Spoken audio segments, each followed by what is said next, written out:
You're listening to the We Are Libertarians Network. Learn more at wearelibertarians.com.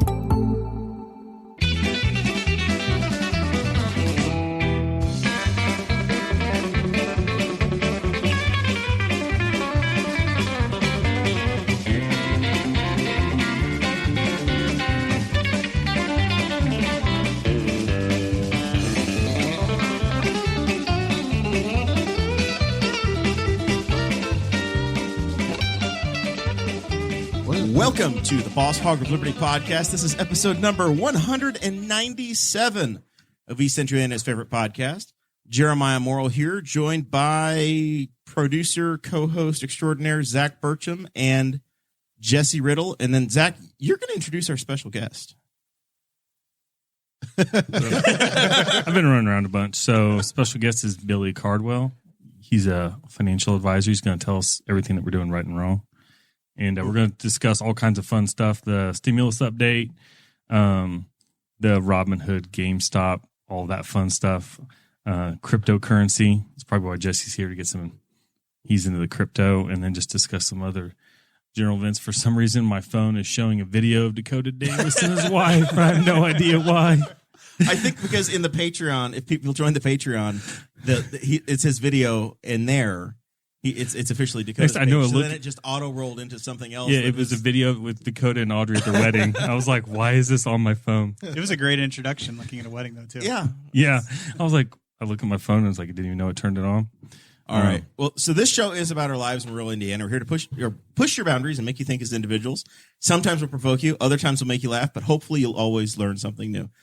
Jesse, when we were starting and Zach was pressing the button, you were motioning wildly to your headphones. Did they break again? I was hearing. Do we need to put in a service ticket? No, it just sounded like there was something going on back here.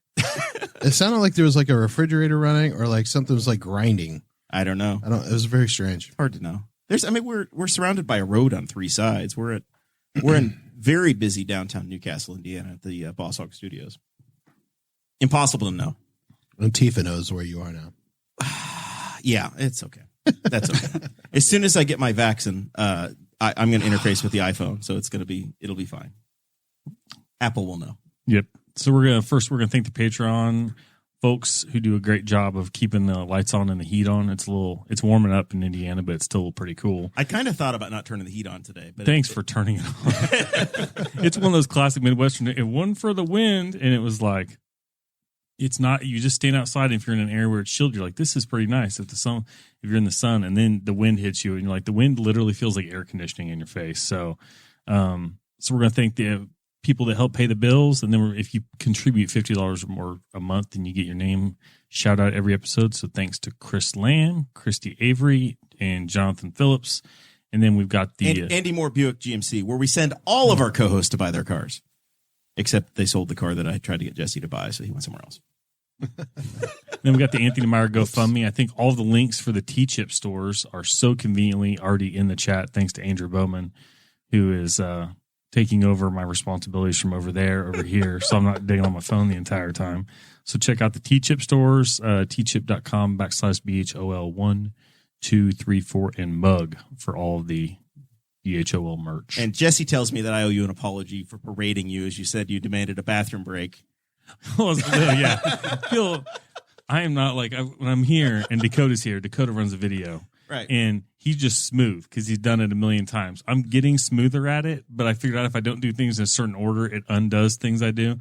And I was like, well, I'm not going to get up in the middle of the show and use the bathroom. So I go to use the bathroom real quick because everybody's just sharing away. And I was quick. And you're then, then I was afraid that you're ready to hit the button. And then you're like, I'm going to go use the bathroom. I'm like, we're live, dude. Like, I'm sharing it. Yeah. And I'm like, he's like, you want me to hit the button now? I'm like, no, because then what the hell am I going to do here? It's not mid show. I start the show and you've got like, you can edit it out. Oh my God. I haven't edited something in months. The only feedback I've ever gotten is that you should edit. But it would take away the natural feel. That was literally the only feedback I've ever. They're like, hey man, I checked in on that show you're on. I just think you guys should edit that. I'm like, it's not my show. Yeah. Yeah, we do edit it. We send it through the software that makes it sound better, and you guys get a live to tape experience. I like it. Commercial free. Conceivably live. Yeah. Billy, is this the best podcast you've ever been a part of? This is the first live podcast I've ever been a part of. Right. But yes, also the It's best the podcast best, yeah. I've ever been. This is as good as it's going to get. This is all you get, people. We're like, this is an established, the mic flags. First of all, we have mic flags. Second of all, they say 2017. We've been around a minute. This is the formula, whether we like it or not. We are married to it. I mean, the third venue for You this just podcast. print whatever you want on them, though. Yeah, but I'm just saying. I don't know. That Dakota does that. Literally all I do is I schedule the host, I make the back end stuff work, and I show up to host it. And I made the show notes this week, but that's normally not my thing. That's why they're inferior again. Well, I think the notes look great. But if the formatting's not, Dakota would complain. It's the best Boss Hogs of Liberty show notes I've ever seen. Well, if you join the Patreon at any level, you get them weekly. Can you get them archived? Can you get the archives? Yeah, they are all in the Facebook group. Yeah. He posts them in the Patreon group. Yeah. So every one of them are available. And just how special the Patreon people are, you don't get them really much faster than because normally it's I get a message, boom, here are the show notes, and usually within 60 seconds I get a notification that they've been posted in the Patreon group. So you're not getting something that we've like hashed out, and look, you're getting the show notes that the hosts and guests get at the same time that the hosts and guests are probably getting it. We're really opening the curtain up today, but basically, years ago, Dakota would make the notes, and the whole thing would be the group chat, and then it would get turned into. It would be a beautiful process, and the show notes would come out like a day or two ahead of time. And then it became Dakota's going to do them on his lunch break. And then there have been days where it's like, hey, you got show notes? Oh, I got kind of busy, so no. So then at 5:15, Jeremiah's thrashing to make show notes as Sarah's making dinner, and that's where I'm okay with running the board. Answer the bell. I'm okay with helping with the video, but I just sit back and watch the show notes thing happen. I'm like, nope, not going to be anything I'm worrying about. Not your issue. And we've done some without them too, but I feel like it's a value we provide. There's links, there's topics, there's things there, so I feel like it's important to the user experience. It's one of the extras you get for being a contributor or a donor to the show. All right, we've been covering COVID for, I guess, darn near a year now. So reading it into the record at this point, just so that people can go back and remember what happened. We went 2 steps on the vaccine ladder, Zachary. In like 36 hours. Like in a week, it was 60, and then it was 55, and now we're at 50. And my contention has been that now we're into the thread of anti-mask wearing boomers who just won't sign up. So they're just not getting. They're just choosing the hell with it. So they've had their opportunity. They get a day or two, and then they just drop it again. Maybe that's not the case. Apparently. Well, I mean, the percentages that are in the notes are pretty staggering. Where it dropped from 70%, 56% for the 60 to 69 group, and then the 50 to 59, 28% take rate. But they've only had it for the 50 days. to 55. But I mean, that tells you though the fact that they went from 55 to 50, like I think it was only consecutive days almost. It was almost like Monday to Tuesday. Yeah, when I said, "Hey, it's 50 now," they no, it's 55. No, really, it moved again. Yeah, I mean, just that quickly. So I mean, they must have been like, we're having to open up these vials, we need to get them out. So is that how they determine it? Is like how much they're throwing away at the end of the day? I don't think they're throwing anything away, but my gut feeling is that they are trying to provide. And Billy, you may know better than I do from some of your experience with the healthcare side, but or your exposure to the healthcare side. But I've got a feeling that they're giving you the opportunity, and if they don't have enough demand, they're going to drop it down because they've got all of these sites, and you've got to keep the vaccine going. So if the sites aren't busy, you're going to drop it down again. So my wife's a nurse practitioner and does a lot of family office care. And she said that a lot of her patients that have been going through it, they were waiting at the end of the day. So they were missing the signups because the signups were all full. But if somebody wouldn't show up, they were still giving shots to people at the end of the day. So they weren't throwing away anything. Right. And they would have a wait list, like 10 people, and they'd get through 6 that day. And if you come up the next day, you'd be the first 4 in the wait list if you didn't get it. And so it looks like they're going through what they have. It'll be, I think you kind of hit it on the head. I think we're getting to the age range where it's a little less serious because they've been told now for a year, if you don't have a pre-existing condition or if you're not unhealthy, there's a good chance you're going to beat it. And so we'll see. I'd like to see those rates start to increase just so that we can get back to a normal life again. But we'll see what that looks like as we keep lowering the ages. Yeah, I was reviewing the Henry County data here. That's because that's where we live, so that's all we really care about. Not true, but I believe our own data here in Henry County was that 95% of the deaths were ages 50 and above. So everybody that's in the most at-risk category is now eligible for the vaccine.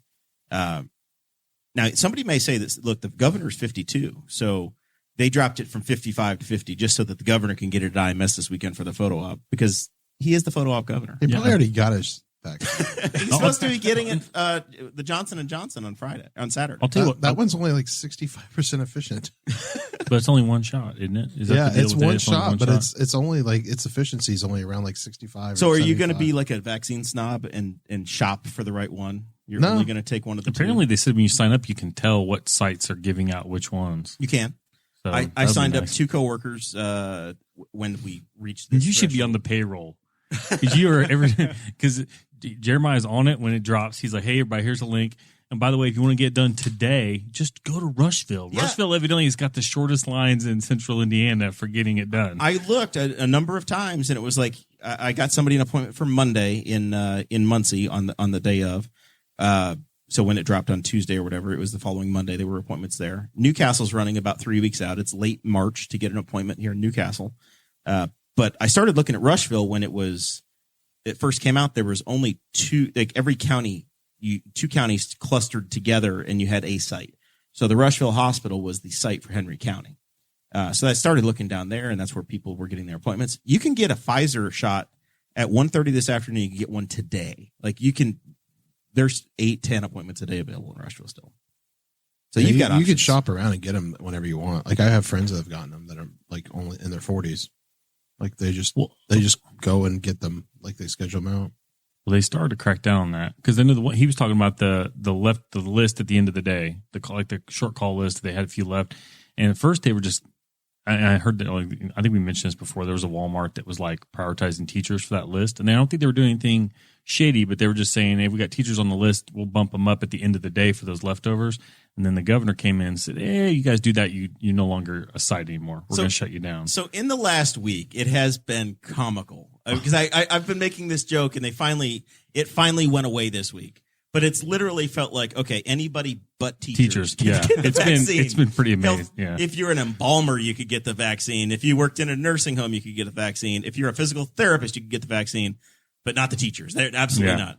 So it started to read like, okay, well, it was almost comical how they were. And not meanwhile, getting carved the in. states around us are prioritizing teachers. Like Ohio pulled vaccines out from the general population just for teachers. They not just said teachers, you can go get it. They pulled a batch out specifically, said these are for teachers. And in Indiana, we're just like, he's like, yeah, we're gonna help take care of the educators, and just forgot. We forgot about you again, guys. What We're happens? sorry. So it does seem unfair if you say, okay, just the teachers. Well, what happens to the teacher's aide or this? Well, I'm assuming they janitorial meant staff just or any like of those other frontline people? educators. I'm not sure if it was just like teachers, but it was the governor of Ohio, I know, specifically said, we need to get kids back in school. I was even talking to a nurse practitioner in a pediatrician's office, and she said it's kind of insane that kids just don't get it. And if they do get it, you don't even know they have it. It's like, she's like, they're bouncing on, they'll come in here, we'll have a kid test positive, and he's bouncing off the walls. Like he's okay. She said, but the teacher, like the teachers are who was kind of, I don't know if anybody else, but like a lot of teachers, usually, especially, they're either they seem to be always fresh out of college, or they're in their 50s or even their 60s and they're still teaching. And you feel bad for some of those people. Like they're gambling going to work every day because you never know how the kids are being. And some of the schools in Newcastle that did have to shut down temporarily or go virtual, it was because of staff. It wasn't because of kids. So it was just comical. Just like, just every time that they would drop it. All of this teacher talk came to an end because Biden. the federal government has a program now. I guess it's going to be administered through the Walmarts. The Walmart. The Walmart. Not Sam's Club, just the Walmarts. I don't know if it's all Walmarts or just the ones that sell beer because they have a pharmacy, or if it's if you got to go to Super Walmart. I don't know that part of it. I suspect that ours here will have it, but federally they've got this program now where teachers can get it. And I guess everybody 18 and over that's a veteran is now eligible. So we are slowly getting down the list, Zach, as the mid-30s dudes. We are looking maybe a month. I don't know. I mean, I think I even just saw that, and maybe it has happened earlier, but people that are in active cancer treatment are now eligible too, no matter what their age are. Somebody who's in that situation posted that. I'm like, how has it been that long? I would think that like we just seem to do the age thing, and we did first responders first, and then we didn't do any of the other special groups. I guess it's kind of hard to manage that and who's I in think that the group and age who's was not. to reduce the amount of deaths. Like that's how they were doing Yeah. it. Like, because if you look at the death charts, it's just insane. Like, I think that's where, like, when you start getting to the younger ages, that's where the nuance comes, right? And then that's where you should start. Maybe we shouldn't look at just age, but what you're doing, Yeah. your health, Pre-existing conditions Yeah. of some of the people, but yeah, But that would take someone that actually, cares, and the government doesn't. So, But we're also at the point now where you're just trying to get the injection in as many people as possible. So every person that you remove from the pool of potentially being able to have it, spread it, et cetera, you're doing that much better. You're reducing the spread. And I think in our community, I think that we're in the last week, they've been averaging 2 to 3 positive tests a day. We've gone back to blue status, which is the lowest level status around. Now, when I have a sore throat, I think, Mel, maybe I have a sore throat. It's not, oh my God, I'm going to lose my taste and smell, and we're on the ride. And Your allergies my calendar is gone again. your allergies are back to just being allergies. Yeah. I've got a calmness. I was thinking about this the other night as I was trying to fall asleep. I was like, I felt better about the where things are and where I'm at, because by October, November of last year, it's like, I'm so tired of this ride of every time something's happening of I've got to go quarantine again. I've got to deal with this, or this person was positive. And now maybe, we had that dance so many times last year, August, September, October, that just feels better, Zach. All right. You know what else will make us feel better? What's that? $2,800. Joe Biden said he was giving it to us as soon as he got elected, or as soon as they elected Warnock or whatever the hell happened, Jesse. Yep. The government promised us something, and they still haven't I'm delivered. sure they did. So last week, the big giant $1.9 bajillion stimulus bill, relief bill, whatever you want to call it, moved from the House into the Senate. They've had a grand bargain, and we've got one key point that everybody seems to care about. They are going to keep the $1,400 per person, kids, whatever you got, but it's going to be phased out at $160,000 a year household income, or $80,000 for an individual. And it's a very small little donut hole this time, because you get the full money up to $150,000 or $75,000. So that $10,000 little spot there is the window where you start to lose it. So the question is, Billy, should people file their taxes yet? It makes for a really interesting situation for a lot of people that had a very different experience in 2020, right? So some people did really well in 2020, right? They earned a lot more. Others did not earn what they're accustomed to earning. And whenever you're talking about taxes, I don't recommend we lie or cheat or steal or not pay what we're supposed to pay. But there are things in the tax code that allow for you to pay less, right? And with the stimulus, this is kind of one of them, where if you had a really successful year in 2020 and you've made more than that 150 or 160,000, but in 2019 you didn't, well, they're giving stimuluses out based on your last filed tax return, right? So whether that's 2019 or 2020, whatever they have on record, that's how they're going to send payments out, and it's not refundable, right? They're not going to come back and go after it again. So if you earned less in or under an amount in 2019, and then all of a sudden you made all this money in 2020 and you're not going to be eligible anymore, I would not file my taxes, and I would get that $1,400 a person, right? So if you're married and 2 kids, that's a $5,600 difference. I'm not really against just giving away $5,600 if it means not doing my taxes for another month, because nobody wants to do them anyway.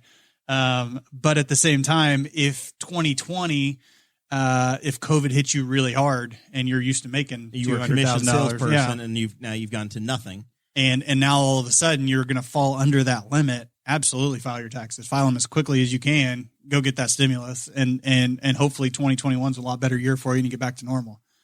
So it makes a pretty cool little planning point. Like I said, like you're not skirting paying taxes just for the sake of not paying, but at the same time, it's an opportunity. And for some people, $1,400 may not make or break their lives, but they're not going to say no to it. So there is about a 10-day window here between now and March 14th that we're expecting the pundits, well, not us, but pundits are expecting this bill to become law, for this to get through the Senate and to become law, because that's where some of the unemployment from the previous bill will expire. So the expectation is in the next week and a half, this is going to happen. And then if the past is anywhere close to accurate, some of the folks should see direct deposits potentially by the end of this month, maybe early April would be the guess. And then you would still have a couple of weeks to file your taxes after this comes through. That's the theory. There are still some of those people that qualified for the first or the second round of the stimulus that for whatever reason didn't get the checks. And then when they file their taxes is when they're going to actually get those as well. So that opens up a whole different can of worms of people that are expecting a stimulus to come back to them that they never received the direct deposit in the first place. They never got it that time, but they don't want to file this time. So they may end up with $10,000 in their hand in a hurry. I think there's some disclosure you're supposed to say about talk to your tax professional for that. But anyway, everybody's situation is going to be different. But I would absolutely maximize what they're going to give you. I mean, if they're going to give it out anyway, you might as well take it. Yeah, and I was one of those folks. I got the first round. We got a direct deposit, and then the second round, I got one of the paper checks signed by Lord Emperor Trump himself, and it was mailed out the day of the insurrection. So it was terrifying as to where my money was. It turns out it mailed from Kansas City, but it was sketchy. I had no idea if it was going to come or not. Even being mailed is a gamble in 2020 or 2021. The mail is they're still struggling a bit. All right, and then I failed at the top of the show here to properly introduce our guest here today, Billy Cardwell. If you go listen to the Patreon, you'll get a little bit of color on Billy and how I actually got to know him. But at this point in his life, he is a financial expert running. Is it Aurora Financial Strategies? It is Kokomo, Indiana. So up in Howard County, he made the big drive over to Newcastle today. So I wanted to I guess let you take a moment, introduce yourself, what your company does, and then we're going to go through a few of the different financial aspects or issues that we've talked about in the conversation on the show over the last few months, because it's definitely been something in the news, and I thought Billy, it'd be the perfect time to finally drag him to Newcastle. Yeah, I appreciate that. I'm Billy Cardwell. I started Aurora Financial Strategies in 2016. Been in the industry, in the financial advice industry, since 2008 when I graduated college. And I will say it's really difficult to go up to somebody and say, hey, I graduated last week. Let's talk about your life savings, right? And so they say, I bet I have more than you, dumbass. Yeah, it wouldn't go well. So I was creating financial plans for other advisors across the country. And it was a really good way to learn. Also a really good way to kind of make mistakes, but to kind of help learn and build that foundation so that when I started Aurora Financial Strategies, I had some clients already built up that I was able to kind of take with me, but really just focus on helping the people I want to help. And, we've kind of adopted technology, and my business is a relationship business. You got to find somebody you trust to talk to about finances. They ask your financial advisor is going to ask you probably, aside from your spouse, the most personal questions you're ever going to answer, right? What do you want to do when you grow up, and how do you want to get there, and what do you make, and all those questions. So finding somebody you like, somebody you trust is important. And so as we've kind of grown this thing, we've really kind of focused on helping people just kind of take some of the stress and anxiety away from money. Right. And sometimes help them visualize what they want to do in the future, whether that's retire early, whether that's buy the second home, do all those type of things. And we can do that in a lot of different ways, but we kind of build that out in a financial plan for most people. And knowing that, and 2020 is a really good example of this, but life never goes as planned. So building enough flexibility in there to make adjustments as things don't go as we have planned, or if there's an opportunity out there to be able to pounce on that. So, 2016 was when Aurora Financial Strategies started. We have clients in, I believe, 16 states now, and meet a lot of clients in person, meet a lot virtually. But this industry is fun. It's rewarding. But at the same time, I can't see myself doing anything different. I mean, I talk to my friends all day and we solve some problems. So it's a pretty good gig. So I started harassing you about getting to come on the show when the Wall Street Bets shorts were coming along. Yeah. And I made some big money. I think I bought one share of the Express on the exciting day in my HSA fund that Billy had helped me with. So I had like $30 available in cash, and I bought myself a share, held it for like 3 hours, and I more than doubled my money. So I became a financial expert at that point, as most people did. But a lot of people got in trouble or didn't do quite as well. So are you as you're running the Aurora Empire, are you on the Reddit threads checking stuff out at Wall Street Bets? Is this what you do? We do not have a 50-50 portfolio of Dogecoin and GameStop right now. But I will say, like there are very much things that keep people interested in what's going on. And I think, as long as you have your bases covered on a lot of things, heck, my own dad has a brokerage account that he does his own stuff with. So he's retired. He ran electrical contracting business for years. I manage almost all of his money for him. And we help him by sending distributions and doing these things. The day he retired, we took a sliver of that money and I put it in his own TD Ameritrade account. And I said, Dad, if you lose all this money, that's okay. I'll give you a little bit more. This is what's going to keep you interested and invested. But don't tell me what to do over here because this is how you're going to live for the rest of your life, right? And so I stay up on that stuff enough to be dangerous, I would say. But it is really cool to kind of see more light being shed on our industry and how things work. It's pretty cool to see more people interested in investing. It's an abbreviated interest in investing, right? But it starts a lot of conversations. So you've had people download the Robinhood app, which is what became very controversial when they started shutting people off from trading certain stocks about a month ago when the GameStop and AMC and some of the others were discontinued.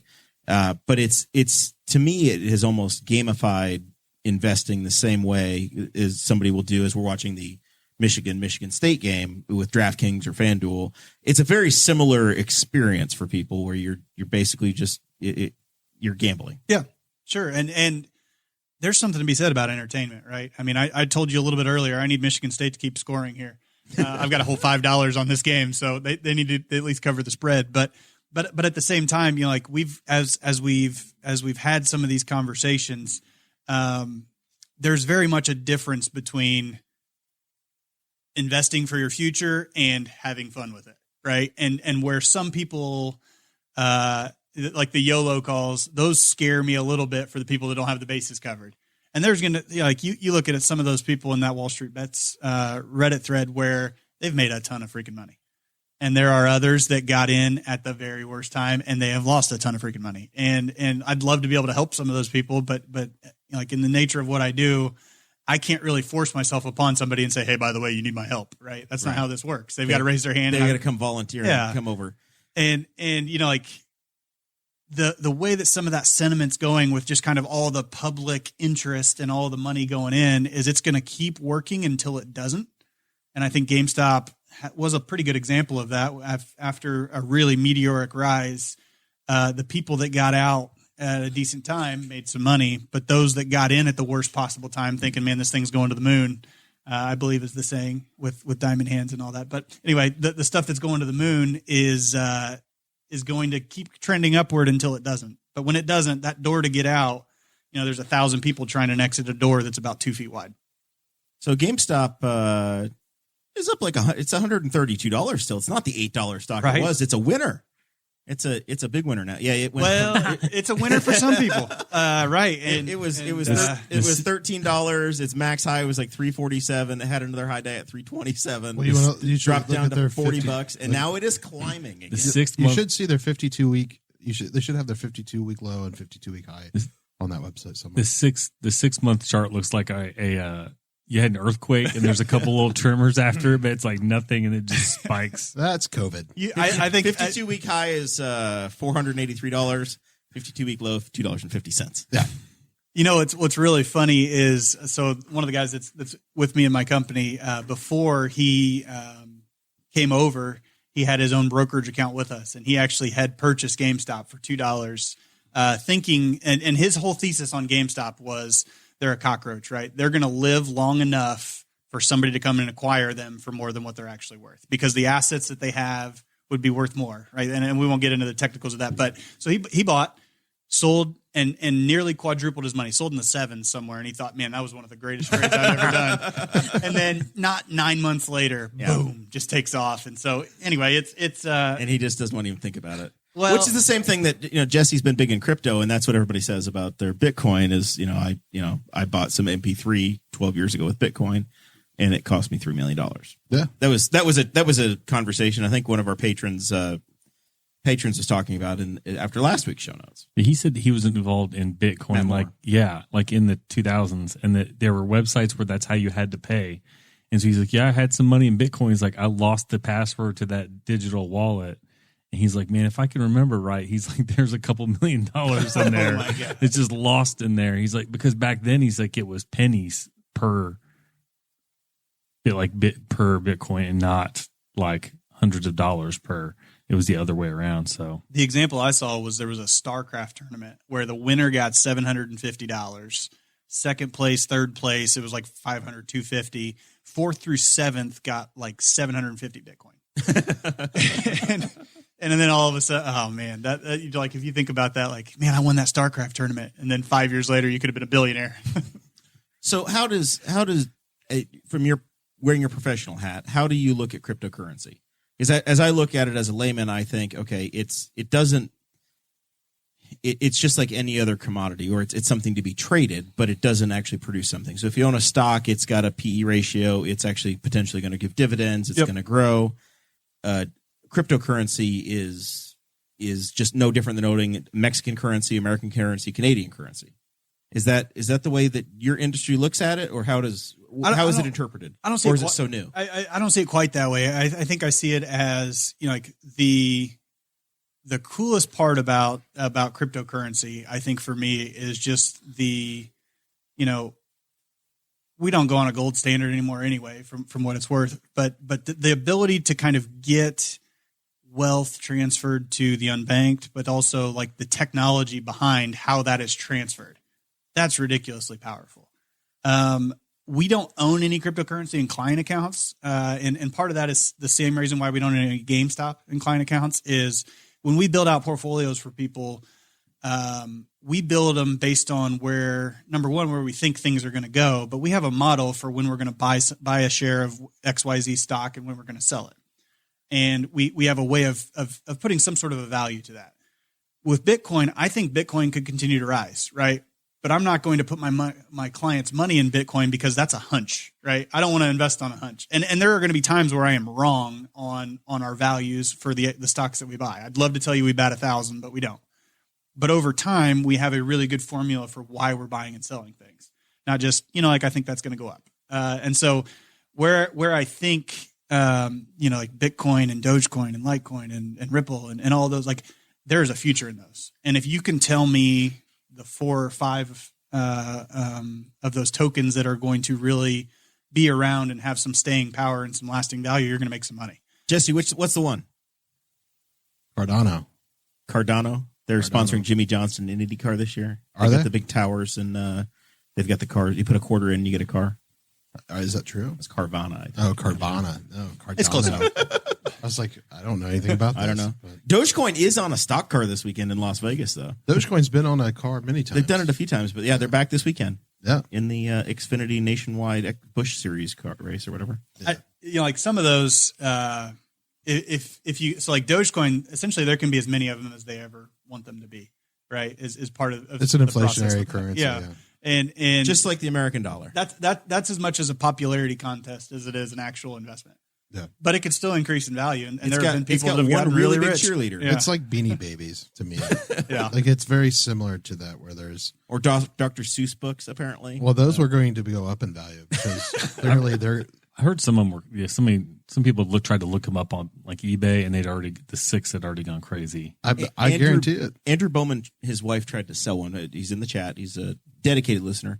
His wife tried to sell a Dr. Seuss book yesterday, got like $130 for it, and then eBay tried to cancel the transaction today. Why? Because eBay governs all that stuff. Because they are. This is being why the policeman. Centralized power is garbage. Yeah. As far as Jesse's concerned, if you've heard of the website, it's already too late. It's trash. No, I sell on eBay. I've sold a Cat in the Hat book on eBay before. Not recently. Now. No, but it was years ago. Before it was cool. Yeah, before the hipsters were doing it. But it was part of that. I think it was probably when we went to the Goodwill, like where you pay by the pound. You just dug through the razor blades and the heroin needles to try to and I got a find Cat in the Hat book. Yeah, And I sold it. That was one of the most scary experiences of my entire life. Jeremiah would not touch the clothes, by the way. I'm not touching these clothes. It wasn't even a pandemic yet, and I was weirded out. I can't. Does that place still exist in COVID? Yeah. No, probably not. I don't know. They just have like pallets of trash, and you would pay.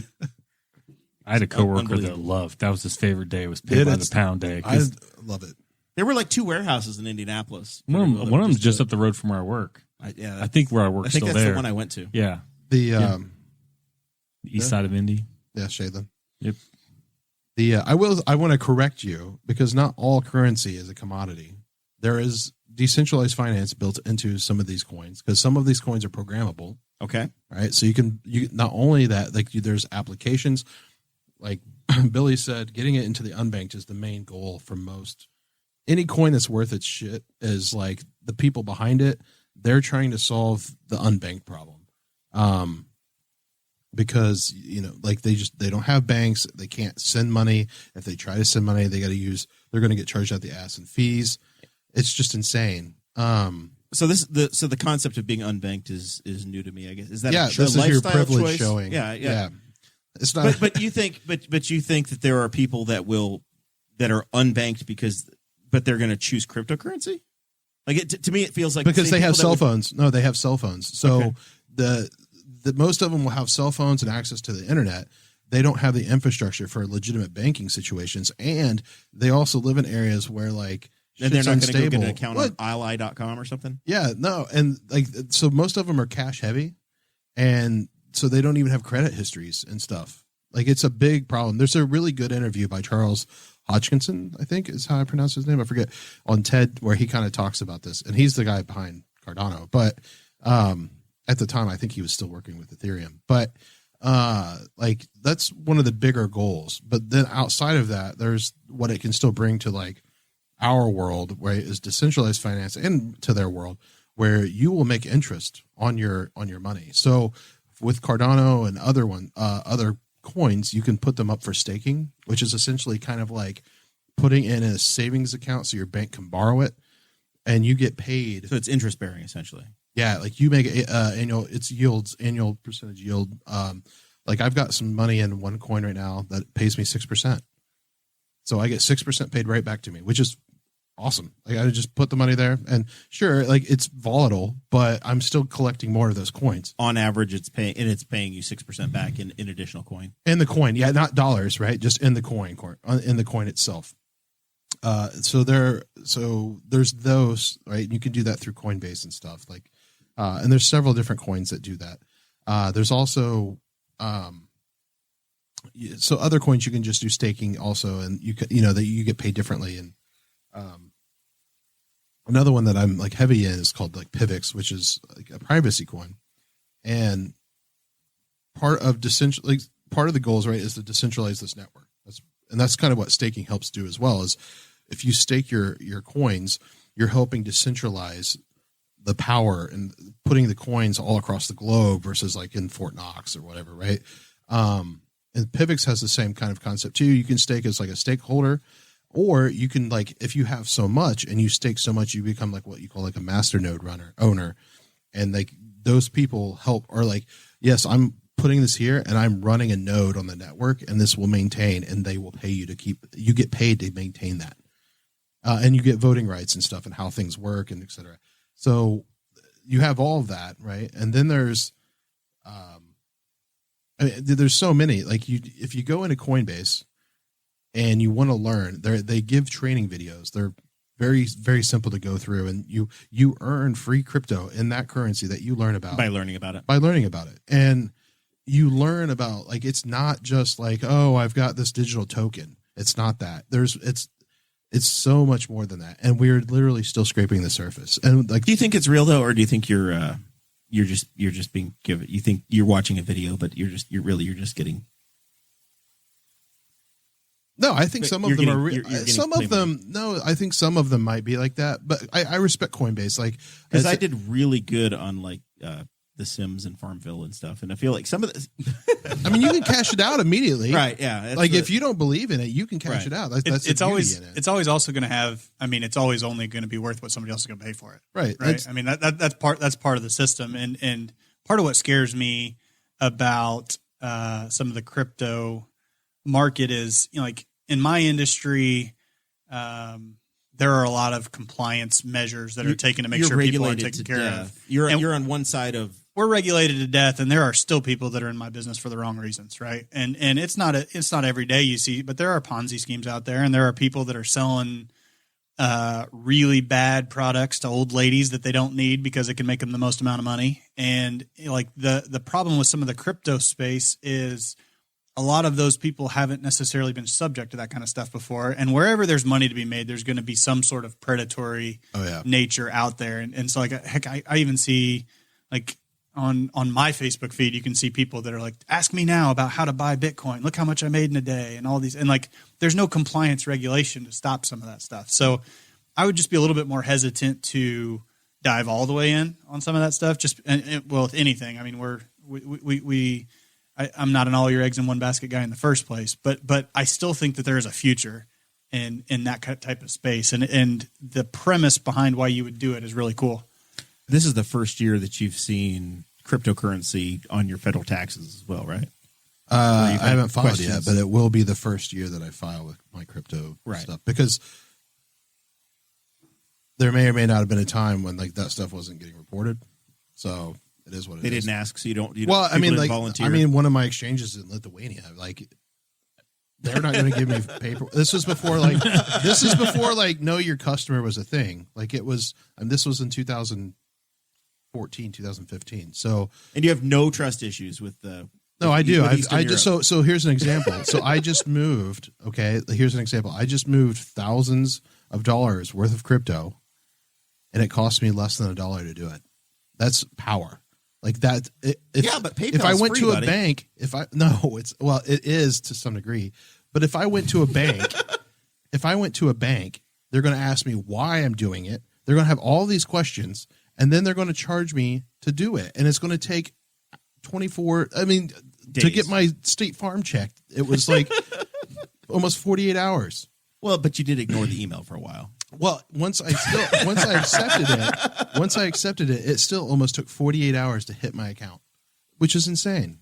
Like it's insane. And like I could send, depending on the currency, crypto, I could send you and you'll get it here in the next 3 or 4 minutes. Send me one. I don't. One Bitcoin. I don't even know what I have right now. Wait a minute. Be careful what you say. There is like it's one, like you go to Walmart, you buy something, put it on your debit card. It'll be out of your account before you leave the parking lot. Yeah. Now, if you go take that product back and return it to Walmart, you'll get the credit 5 days later. And you're like, wait a minute. This is the same system. It's the same exact system, but like they'll sit on your money for 5 days, but they can literally have it out of your account in 3 minutes. Yep. And it's just like, oh. Well, debit's supposed to be treated like cash. And it used to be like a law. They could not give you debit back on your debit. It had to be cash out of the drawer back because it's considered cash at the terminal. So like when I worked at Finish Line, that was something that we do all the time. And I think that's changed because now that never happens. So I don't know what happened, but that seems to have changed. We're in a pandemic. They're begging you not to spend coins. But anyway, so I just like, I really want people, like, I don't want you to get invested in it. Like I'm saying, go sign up for a Coinbase account. You're going to get free money. Give a referral code.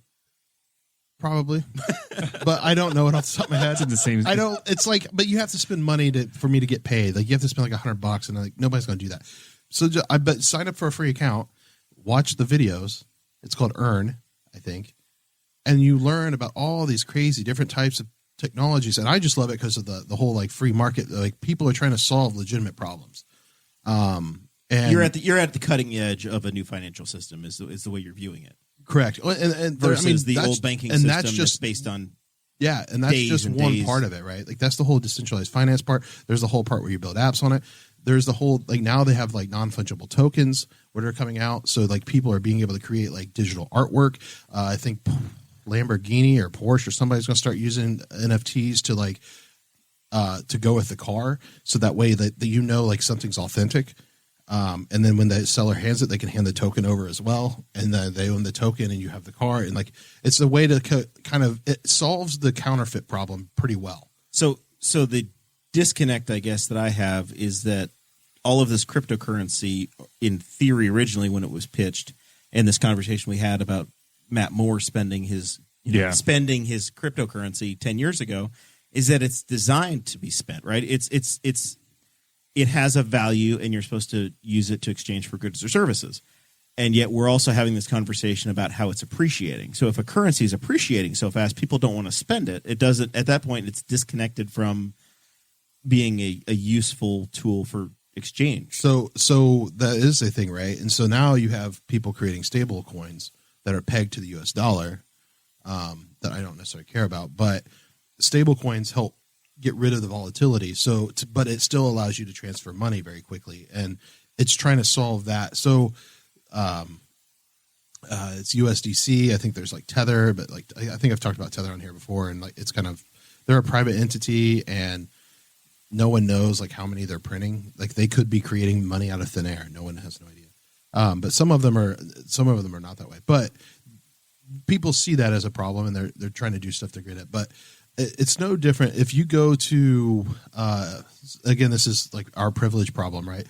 If you go to other countries that don't have banking and they start installing banks, getting 6% interest is a thing that happens because they want to start loading their banks and getting the money into the banks. So in developing countries, when they start building out banks, you get really, really, really good interest rates because the banks need your money to start being able to start loaning it out. I would imagine there's probably also much more risk of failure. On the financial side, though, the banks also, when they charge interest, they're not charging 2.75% for a 30-year mortgage either, right? I mean, there's a bank in India that was publicly traded, and the margins that they made on loans. Now, like you said, the risk is higher, but holy cow, they printed money, right? Yeah. And so, and like the part of the process that's kind of interesting for me is, like you were talking about the NFTs. Top Shot's the one where it's like NBA holograms of people like Zion Williamson doing a dunk, right? Yep.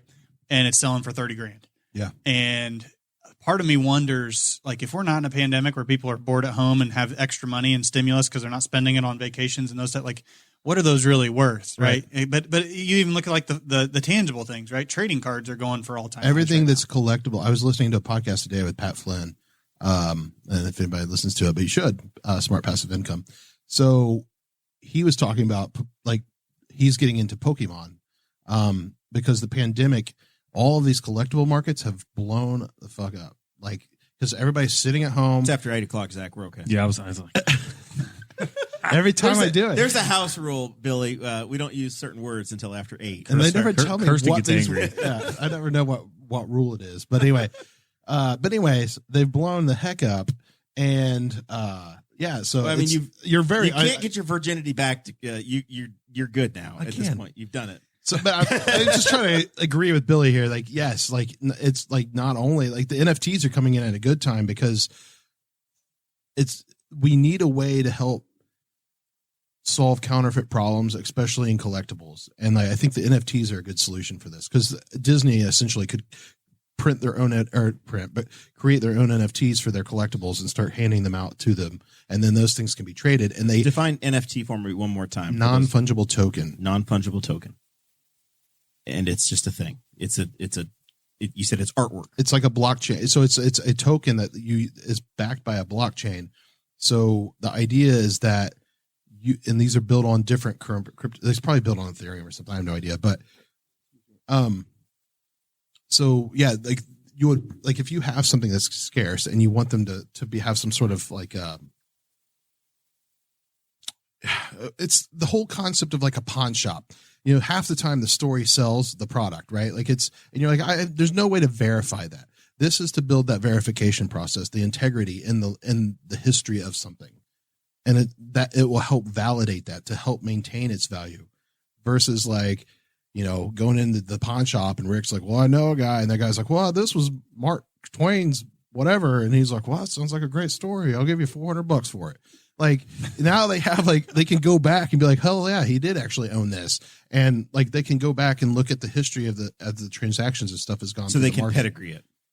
Whatever that means. Yes. So it's like an electronic ledger. It's what the blockchain certificate is. of authenticity that then logs everything. That's what it's also transactional. You can really know that it was John Voight's car. Yes, is what you're telling me. Yes, I mean, so at the end of the day, we don't just need dental. The blockchain, all it is a ledger. So think about all the things that ledgers would help with, And if they are the whole point of a blockchain is it maintains integrity. What about the privacy advocates out there who don't want all their shit recorded? Well, then Is don't there get an incognito NFT. mode? No, that's what Pivx is for. All right. But anyway, so that's the whole thing. I like just get into crypto, learn about it, and don't be afraid of it. You don't even have to spend money. Just go in and learn about it.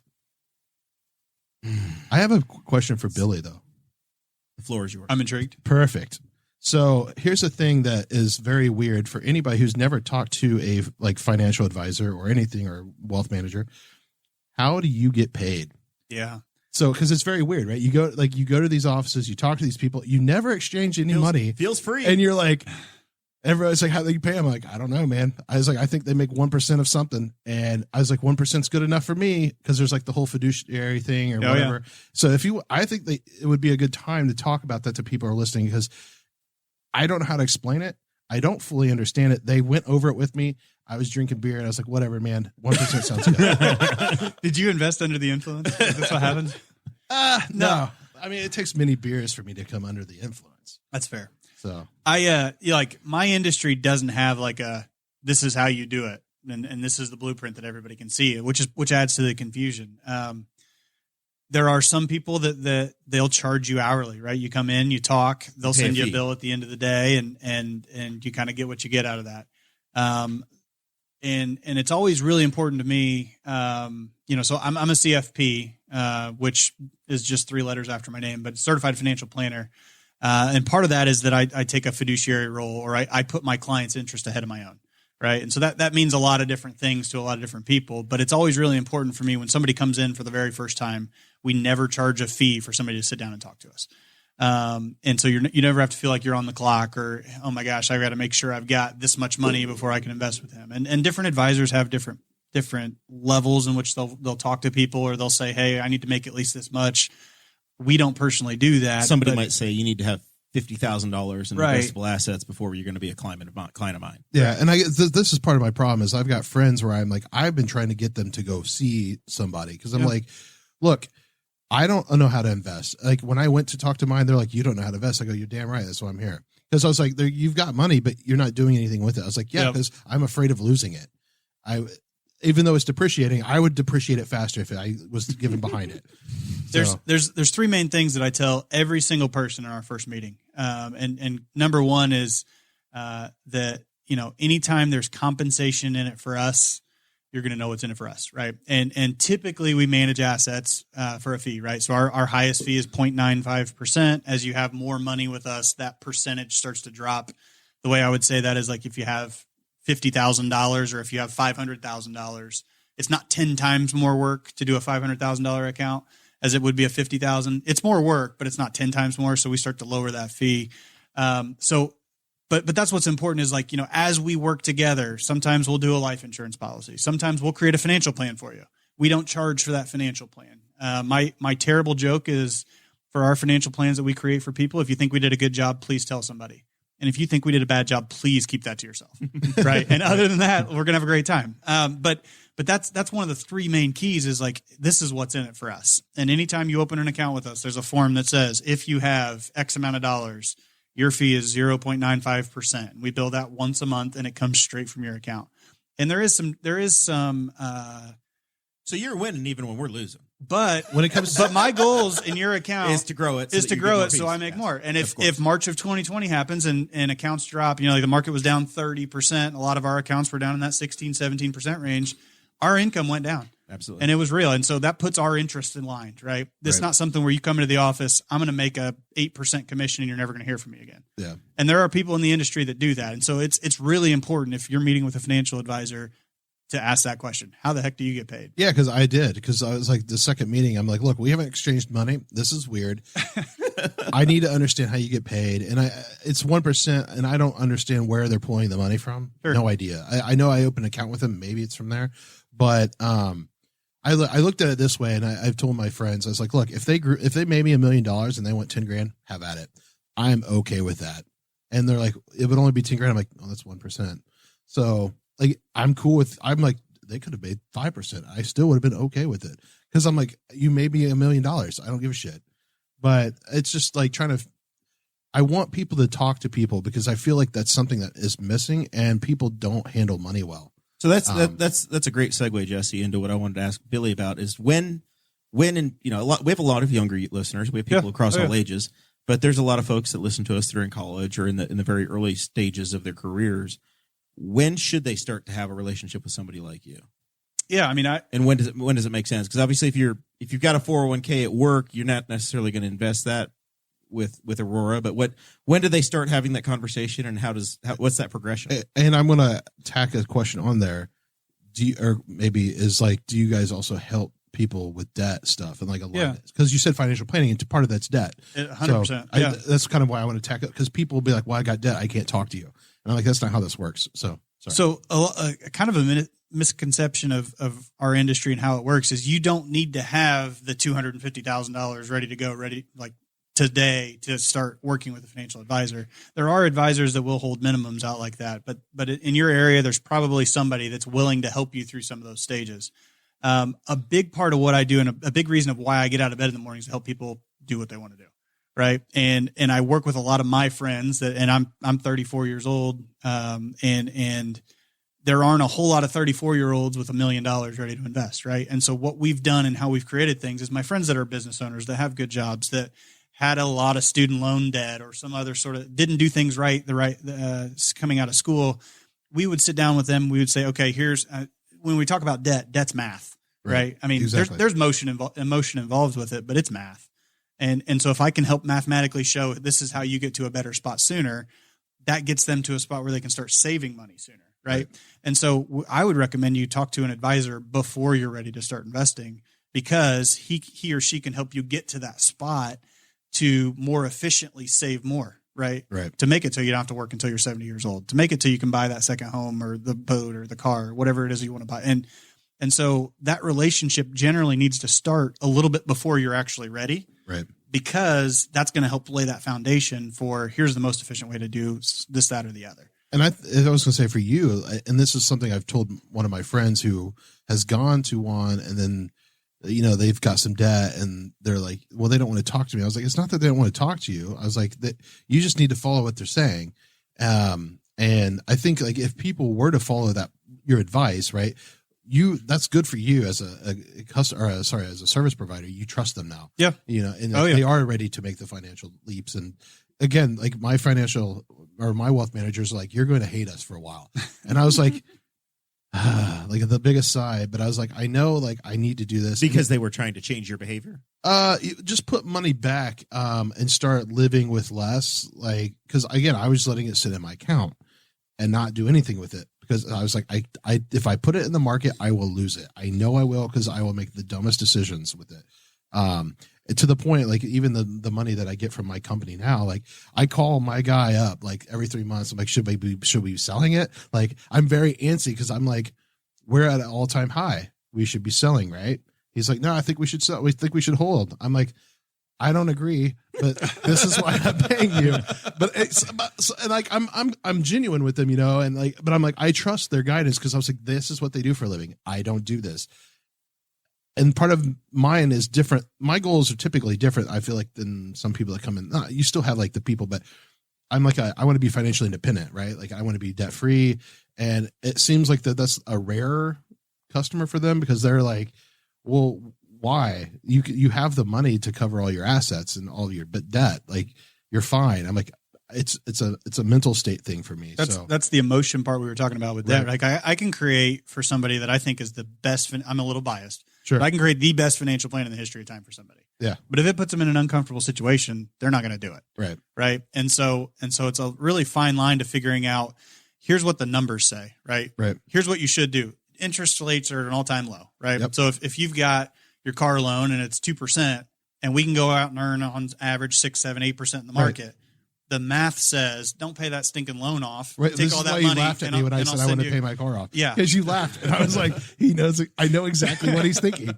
But I understand it, but But it's to emotion. Jesse, it's risk, right? Yeah, it's risk. But it's also my experience that the people that are very aggressive in paying down debt are also the people that aren't going to turn around with that same dollar and go waste it on something after they've paid it off. It's just going to sit in a bank Right. account. And it better not, because the banks aren't paying you anything either, right? So you got to put in something that grows over time. But it's a short-term conversation. So if Jesse had a loan on a $30,000 car versus aggressively paying it off, it's not that much of a spread in the greater scheme of things, whether there's $30,000 or $40,000 at 2% interest versus paying it off and hurrying up and investing. A math problem is easier to solve than a behavior problem.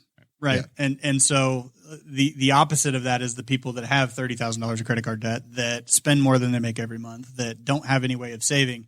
That's a harder case to work through, and that's a tougher conversation. And sometimes there are times where I kind of feel like a school principal calling somebody to the office and scolding them to save more money. Yeah. As we've grown and as we have our relationships over time, getting through that first phase to get to the spot where now you've got people that are setting aside X dollars a month and still spending what they want to spend and planning for their future. Some of that is just being able to visualize it. Yeah. Right. And that's where working with an advisor might work out pretty well for you. Is why do you save money? Like, nobody actually likes saving money. Right. Right. There's no, like, if I get something, I want to go buy this now. I want to go buy that now. It's really hard to conceptualize something in the future if you don't have a visual of it. And some people are numbers learners. Some people are pictures learners. We use a software that sounds like a really bad rapper's name. It's called eMoney. That's what. Yeah. So eMoney is a really good way of just helping people visualize their financial plan. Yeah. And it's amazing the lights that turn on when they see that. Like, if I do this, that puts me on track to not have to work until I'm 75 years old. Right. And so, kind of going back to your original question, like, when should somebody start dealing with a financial advisor? Find that comfortable relationship, find that person you trust, and start earlier rather than later, because it really, in the grand scheme of things, if it helps alter your behavior just a little bit, or if it helps realize that I need to start doing this just a little bit sooner, the single most powerful tool in my entire industry is compound interest, right? If you have $100 and you make 10%, that's great, but that's $10. Yep. But if you have $1 million saved and you make 10%, that's $100,000. Right. Right. And so the earlier you can get those numbers larger, in terms of just helping that work in your favor, the easier the rest of the financial plan becomes, the more flexible it becomes. Right. So that if you said you want to retire at 60 and you're 56 or 7 years old and you think, man, I don't want to go into this bullcrap job every day for the next 3 years, we've saved enough money that you don't have to. Right. So if you're listening to the Dave Ramsey school, he says 15%, right? So in your mind, or the way that you educate your clients, is it about, I guess, ratios and making sure, hey, if you're taking care of this much, then the rest lifestyle you can do, Rules of thumb are really good for figuring out a baseline, but those are averages, right? And nobody's average, right? And so, if you are a person that likes to do a lot of these things yourself, that would be a good guideline to say, hey, I need to save this much to get to this amount so that I can retire. But that's not what your life's going to be, right? Not everybody needs the exact dollar amount. Some people are still going to have mortgages in retirement. Some people want to have a lot of traveling. Other people are going to sit on that rocking chair and just really enjoy time. And so not everybody's going to be the same. They're going to buy their $800 a year Westwood Golf Club membership, and that's all they're going to do, and they're going to be just fine. And but that's exactly it. Like, averages are good for starting. Right. And you want to get something fairly specific to you, though. And I was going to say, part of their job is to figure out, and that's what they do with me. It's like, what do you want your lifestyle to be, or whatever, kind of. How did you explain yourself to your financial advisor? I actually want to know this too. So that's part of the thing, right? Is they're like, well, do you have the PDF of what you mailed in? Because I'd love to. No, this was an in-person. It was an in-person thing. Right. So. No, they made you come up with it on the spot. Billy gave me a minute when I worked with him. Oh no! We showed up in a room and it was very weird. And there were candles. I met the CEO or whatever the company. And we got schmoozed by him, and he said some things that I like that I won't talk about, but just because it's not great. But yeah, I was just like, I don't know. I was like, I want to be financially independent. I eventually want to work towards having my own business or something. Like, I want an exit. I want is a thing. I don't know why you always it's not anymore. You haven't ever shared your Etsy link. So yeah, it's true. So, but the goal though, right, is like, I don't want to have debt. I do want to start something. I don't know what it is. Like the Etsy thing is just to like kind of backfeed something else, right? But in the time I've known you over 10 years. Yeah. You've consistently said that you want to have automation. So you want to have passive income and consistent. And I can that's been constantly your driving tweaking on it. Yeah. Yeah. And but not by investing necessarily, but you want an independent business that is passively generating money. Yeah. With little overhead. And I do that, right? Like I get checks that enter my account. I get like $150 a month, probably at this point, to 200 that just hit an account that I really don't lift fingers on. Like, and it just happens. So it's, and part of was something I do want to help. I want to help coach people to learn how to do that. And then like it helps people like Billy over here, like get them into retirement and stuff. But it's like people, like, I don't know, people find like making money to some people is the most difficult thing. And it's like, to me, there's too many ways to make money. And it's what do I do to make money? And like, that's where like I stumble. But to answer like, what is my lifestyle? I was like, that was it. I was like, it's after 8.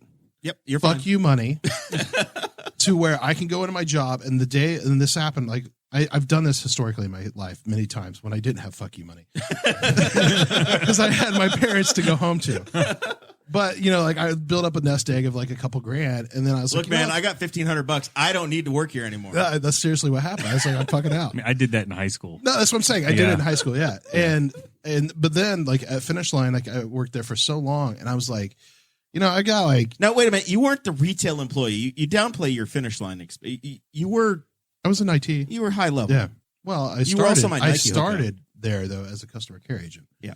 But I can't imagine calling you asking for help. People didn't like it. Yeah. So, so anyway, that's why I went to IT. My sneakers messed up. Put a ticket in. But anyway, so I made up some money or whatever, and I was like, cool. And I took like a 6-month sabbatical that I paid for. And then I was like, well, I'm running out of money. I need to go back to work. And I'm to that point again where I'm like, I need to figure out what the hell I'm doing, because I'm to a point where, and this is back to paying my debt down. I had consumed a mortgage when I quit, and I still have money to pay all that because I live very, very low. Like I think my housing payment is like $497. Welcome like to for my County. Mortgage. Yeah. And when I went to the Henry County is the greatest. When I went to the Lincoln dealership, that guy was like, "What?" I was like, "Yeah." And he's like, "That's." He's like, "How many roommates do you have?" I was like, "No, None. I actually have an. I was like, apartment. "It's actually a duplex." all my coworkers are like, "Why don't you move to Indy?" I'm like, it'll cost you your 2-car garage costs more than my entire house. Yeah. And there's 1,000 houses just like it in Newcastle. Yeah. So it's so I have a really low standard of living, and I do that on purpose. And now I think you need to work into the conversation a few more times that there is a dish named after you at the Mexican restaurant. I don't get paid for it though, not yet. I think that's important. We need to step up your passive income to include Mexican restaurants. 5% I need to start of getting anytime affiliated. anybody orders the Jesse. I need to get referral money for the Mexican restaurant. That's for sure. But I think it's also like, as you start talking about that, like your life has changed how many times in the last 10 years, right? And so saying you want to do something today is cool and it's awesome. But part of the deal is you have to build enough flexibility so that as your life changes, you can do the new thing too, right? So if you get the perfect opportunity to start whatever you want, right, in terms of a business, and it's going to create the passive income or the active and passive income that you need, you want to be able to take advantage of that. Exactly. And then if you do that and it works out great, awesome, sail off into the sunset. But if it doesn't do what you want it to do, you know that you're still at least marketable enough to go back and get a job in what you were doing before. And so life's never going to go as planned. And having that flexibility or having an emergency fund to access or having those type of things, the people that did the best through last year were the people that were flexible. Yeah. And the people that unfortunately were hurt the worst were the people that they had one way of making an income. They had one path of doing things. They had, and some of that is always going to be luck, right? Yeah. If the four of us started a restaurant instead of doing what we do for a living, oh yeah, I don't know how we would have made it through last year, right? And like we didn't, right? And we're in the industries that we're in, and we were fortunate enough to still have jobs and do the things that we need to do, but the people that were flexible to work through those situations are the people that came out ahead. Zach did better. He didn't have to drive to work. And neither did as this pandemic hopefully comes to a close, I've got legit fear about like I don't want to have to go back to work because like I filled my car up like 3 weeks ago and I put 100 miles on it in 3 weeks. Your gas is going stale, Zach. Yeah. And before I was putting, 80 miles a day on it. And I'm like, oh, I'm just like, I hope they don't make us go back full time because I'm like, I'm kind of enjoy, and it's little things. Like I walk over and I pick my son up from school every day and I walk over, he gets mad. He's like, where's the car? I'm like, it's right there, son. We can see it from the school. But yeah, it's that kind of routine I've gotten into. I like it. I was driving around at lunch today running errands. I'm like, I'm still in my town. It was just like a fascinating thing because normally I'm off in Indy and I don't know anybody over there. And then I come home and nobody here knows me either because I'm in Indy all day. Yeah. I would say like, I think that's another thing. I mean, we can't talk about too long, but is like, I definitely designed air quotes for those who can't see, like my career too. So like, I knew at a young age, like this is why I quit so many jobs. Cause I was like, you're not rewarding me for, and this is like kind of like where I think people need to also talk to like a life coach or something. But I was like, I need to do this because like the future is technology. And if I don't get in it, I'm going to be left behind. And, my dad was a construction worker and stuff. So I had kind of had like the juxtaposition of like making an audible, watching my dad break his back and go, yep, not going to do that. Also, I was just a fat kid and couldn't tolerate it. So like, but I was like, I'm going to go do this. And cause I was like, I saw automation happening. Like, I was like, all this stuff can be automated. Like what? And this is like, I'm 13 years old and it's starting to come fruition. Why the hell do you do this when you could just get a computer to do this for you? Yeah. And we're coming to the fruition of that. And now we're having to talk about UBI and all this other insanity. But, I know that I'm an outlier. So when I talk to people, they're like, well, that's not me. I'm like, I know. You need to talk to people though. You need to talk to life coaches. You need to talk to your financial coaches. You need to talk to people because you can't do it on your own. Like I can't do my job 100% and also worry about my investments all the time. Like I'm just not effective.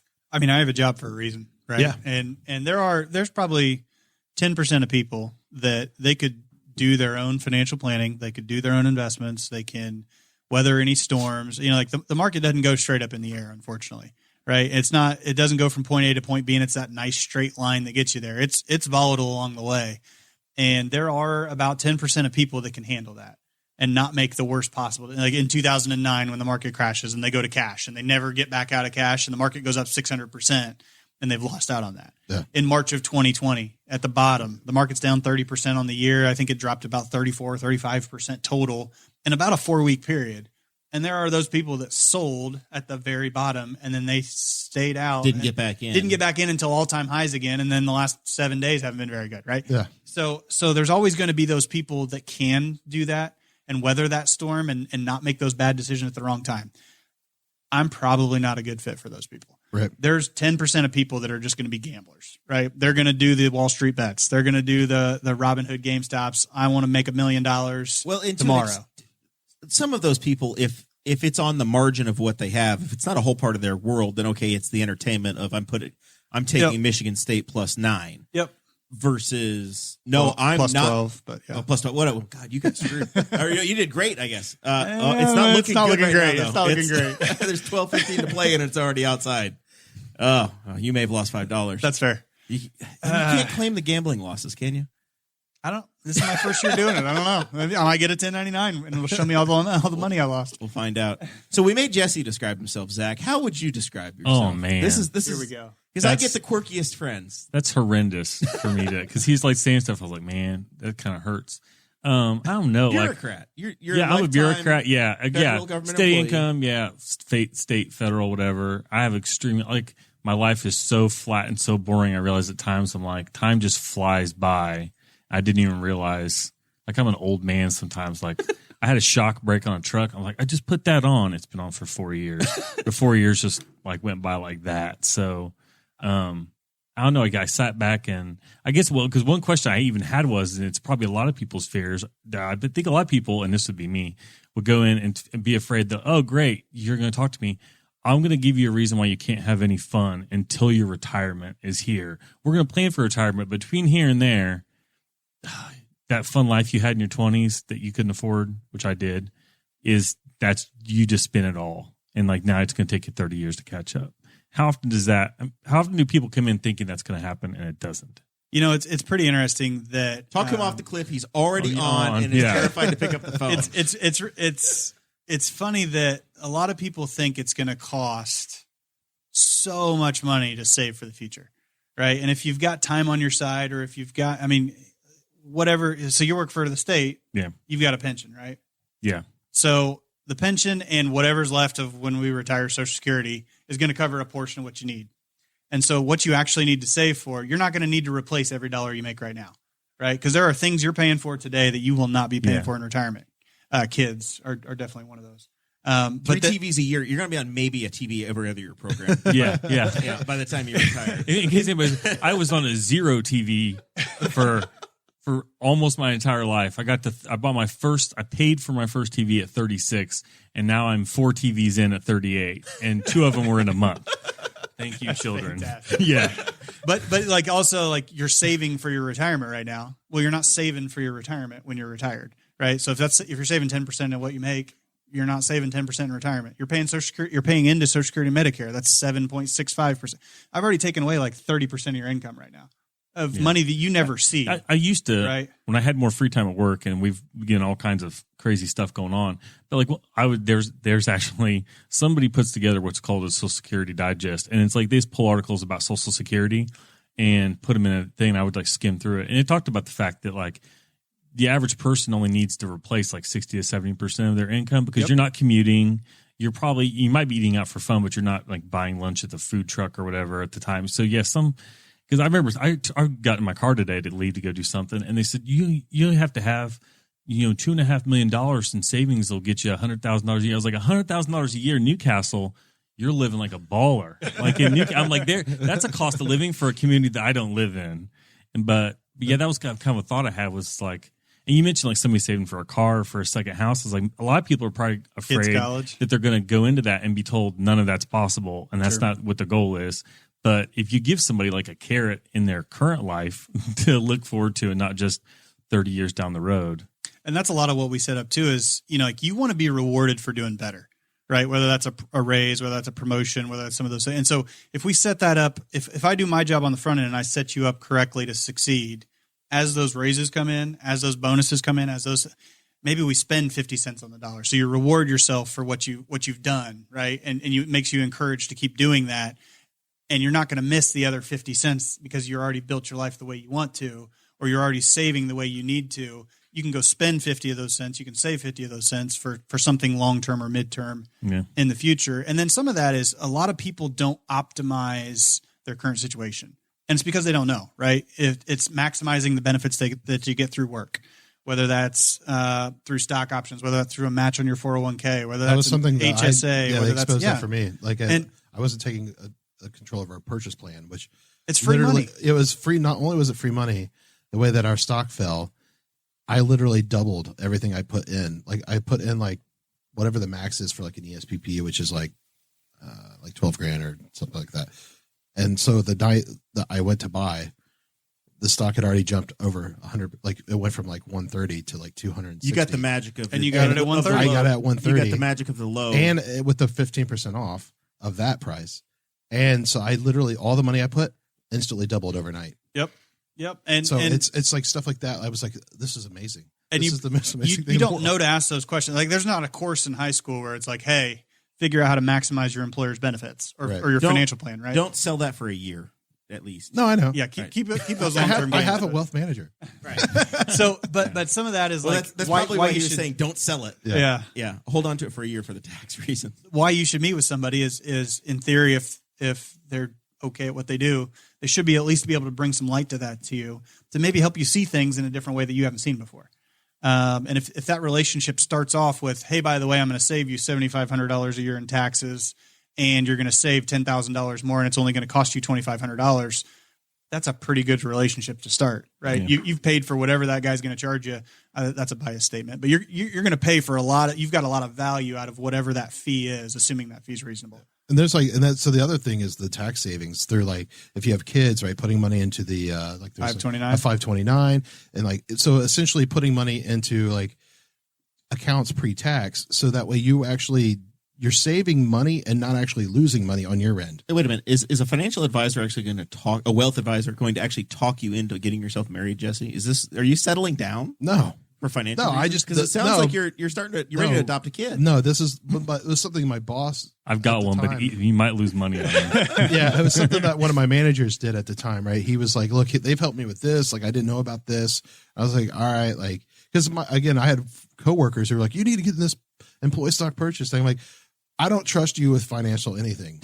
I'm better than everyone here almost.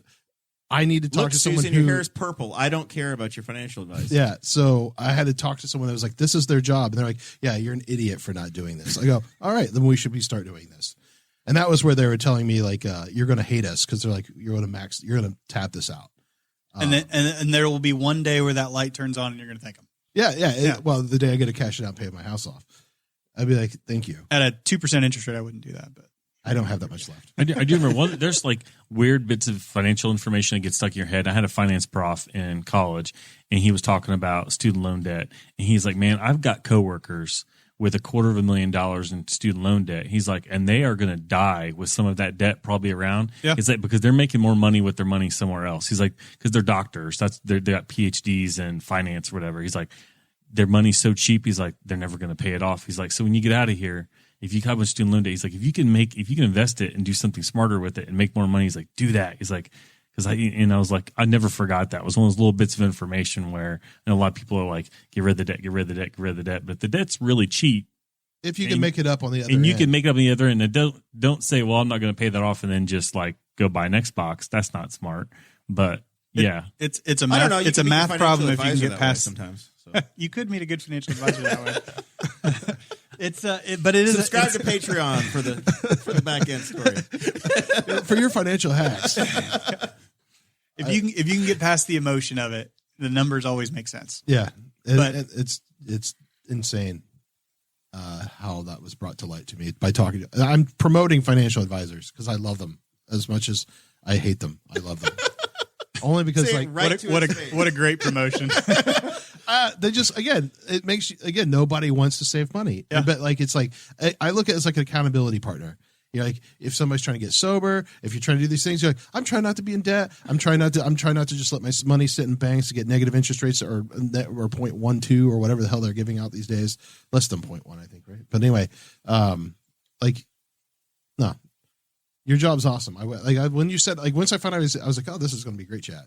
Well, you tried to get out of this like 500 times. No, I didn't. You did. I didn't have a car. I have the documents. I didn't have a car. Oh, I don't want to get into it. Furious with you right now. But anyways, furious. It was a great chat. It's been a great chat. I told you would enjoy it. I know. It's wrangling. Getting people on this show, Zach, is like wrangling at this point. I just show up. I know. And I berate you when you try to take a bathroom break. Yeah. Between hitting all the buttons I have to hit are in different corners of the room. Like there's no consolidation of set buttons. But yeah. We can talk about studio design later if we want to make some adjustments. I love your guys' paper towels. They're the best part of this whole thing. Those are light diffusers. No, I know what they are for. Yeah. They're not diffusers. Those are paper towels, but they do diffuse light. those are. I'm just waiting for. I always look at those and think, is that a fire hazard?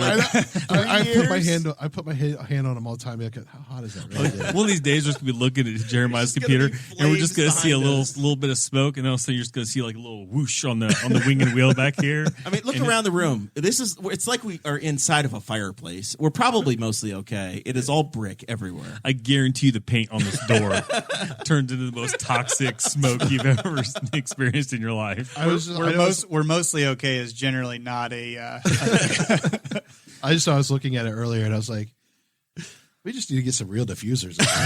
Well, we take donations. Well, I was going to say, I'm going to just buy them and send them to you. All right. We can bring them by. All right. You can use some crypto. Jesse, spend your Bitcoin on some paper towel replacements. I don't have that much Bitcoin. All right, Jesse, we're entering final thoughts. Is there anything we need to clean up? Is there anything you want to talk about? I clean up. I don't hate financial advisors. I really do like them. He loves them so much he hates them. Yeah.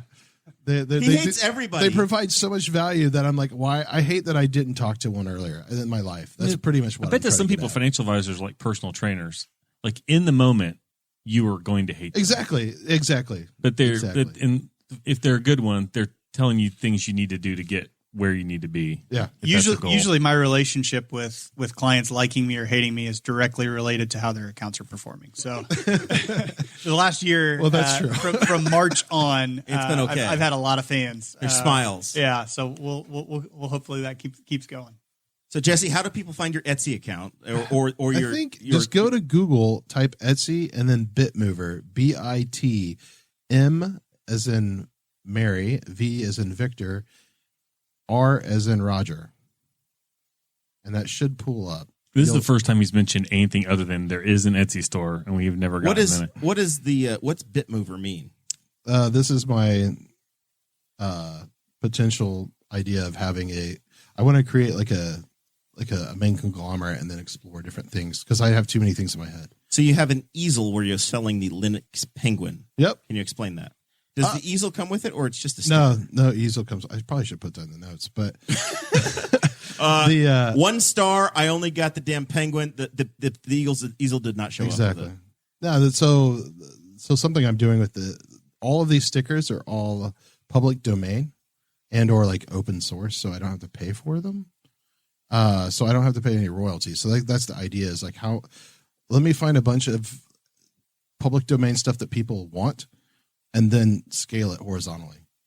And then I don't have to pay royalties. So we can literally go on this website and spend $4 and buy a Bitmover. I can even Riddle, get you a coupon soon, but I don't have one right now. no smoking sign sticker. Hey, I think I don't have those anymore. And now these aren't direct shipped. You are selling these yourself. Yeah. No, these are These are in your house. These are in my house. That is my fridge where those were taken.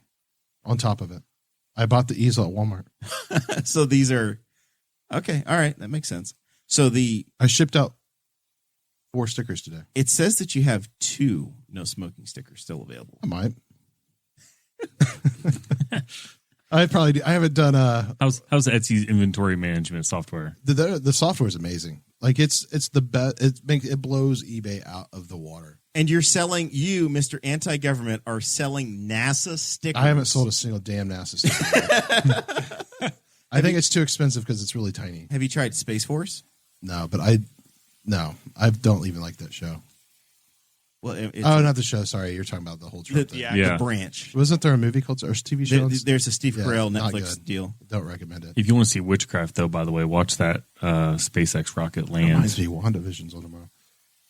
There was a SpaceX landed a rocket this week. Yeah, and then it blew up. Did it blow up on the ground? It landed and then it blew up. Well, the landing part before the explosion is insane because it's coming down like this, and at the last minute it just turns vertically and just land. I'm like, what kind of witchcraft is this? That this thing just is slowly like belly flopping and then just turns vertically. I've seen the old ones where they do that, but they do it way higher up. That bigger one, like it's a like Big Bertha coming in, and it's just like. Yeah, and you're like, that is witchcraft. It is Elon witchcraft. I'm finishing up one last question on the Etsy. Your number one seller is the Linux Penguin. Faux show. Okay, every day. Sold one of those today, and sold the Bash. But I think I sold those through eBay too. It says 5 people have them in their cart right now. Yeah, I should probably send them a coupon for 10% off. Lying to me, but yeah, there you go. All right, so DM Jesse or whatever, and we'll get you there. Knock you 40 cents off. Well, like I said, I'll if this is the thing, I'll just start giving people discounts on stickers that they don't want. Christy Avery is in the chat room right now, demanding and asking for a link to the room. So, Christy, DM Jesse, and he'll get you a coupon so you don't get in my DMs, Christy. Yeah, get all up in there. There you go. All right, Billy, how do people get in touch with you? We've had we've talked a little bit. People have got the opportunity to chat with you.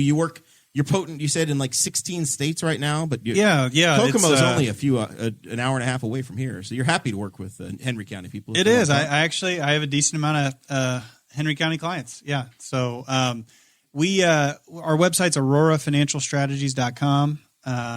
Actually, we're going through a website rebuild, so maybe don't go there for a couple of days, but before we get that live. But you can also email me at billy@billycardwell.com. It's a lot easier to spell Billy Cardwell than it is Aurora Financial Strategies. So that's my email, billy@billycardwell.com. Very cool. Anything else we need to promote? Manchester football. Now, Manchester is where I believe Henry County's amazing basketball coach Steve Alford got his start. Steve Alford was there. He lasted like a season and a half before he catapulted up to greatness. So he went Southwest Missouri State on he Points built West. the best basketball team in Manchester history over a year and a half, and then straight from there to Southeast Missouri, and well, man, he's I don't know, where is he now? Nevada. So are we saying there's a college in Kokomo?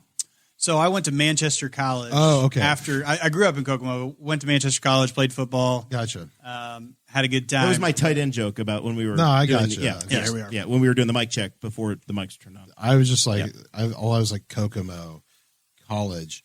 There's a college in Kokomo. Well, there is an IU Kokomo, but that's Fighting Cactuses. I got away just long enough to go experience college and college football, and then came right back home to Kokomo. There we go. Jesse, gosh darn it, Jesse. Zach. I mean, I've got nothing. You got nothing. No. It comes so much. Answered all questions. You got no questions, nothing to follow up on. No I had my investment question. advice. I used my question no to questions. deflect from my describe myself. Remember, He did that. He did do was something. efficient, like yeah. that. a little pivot. You did That some was Jedi mind trick expert there. level. I try. All right. So definitely don't buy any GameStop now. We're done. We're out of the GameStop business. The crypto's down too right now. That's the advice. Yeah, my Dogecoin. I put $25 into the Robinhood. I think I got $25 worth of free stocks, and I think I have about $35 in Dogecoin now at this point. So I'm up like net 10% or $10. So You hoping for like a top 10 finish in the Dogecoin car this I weekend?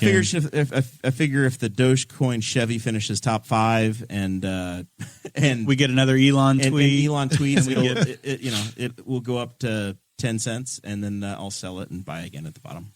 I don't know. We're down 12% for the last 24 hours. I've lost $2,500 In Dogecoin? No, in crypto. All right.